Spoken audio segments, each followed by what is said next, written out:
குழந்தை இல்ல. செல்வம் எங்களுக்கு கிடையாது அப்படின்னு சொல்கிற போது, பொதுவாகவே இந்த உலக மக்கள் அவங்கள வழிபடுத்தக்கூடிய இடம் திருச்செந்தூர். திருச்செந்தூர். திருச்செந்தூர் போங்க. திருச்செந்தூர் முருகப்பெருமான்ட்ட போய் முறையீடு பண்ணுங்க. நிச்சயமாக உங்களுக்கு பிள்ளை பேறு கிடைக்கும்.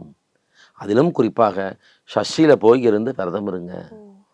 மாதமெல்லாம் சஷ்டி வந்தாலும், ஐப்பசி மாசத்துல வரக்கூடிய அந்த 6 நாள், அந்த வளர்பிறை சஷ்டி சூரசம்ஹார பெருவிழா. பெருவிழா. அந்த சமயத்துல பக்தர்களோடு பக்தர்களாக கூட்டத்தோடு கூட்டமா நீங்களும் போங்க. தம்பதியரா அங்க போய் இருந்து, தினமும் அந்த கடல்ல நீராடி, நாழிக்கிணறுல குளிச்சு, இறைவனை வணங்கி, விரதம் இருந்து வாங்க. உங்களுக்கு நிச்சயமாக பிள்ளை அடுத்த பேறு சஷ்டி கிடைக்கும். வர்றதுக்குள்ள உங்களுக்கு பிள்ளை பேறு கிடைக்கும் என சொல்லி, இந்த உலகில் நல்ல ஒரு ஒரு தெளிவான தன்மையில் இருப்பவர்கள், அந்த பிள்ளை பேறு இல்லாத தம்பதியரை திருச்செந்தூருக்கு திருச்செந்தூர். வழிபடுத்துகிறார்கள் என்றால், அந்த திருச்செந்தூருடைய தாத்பரியம்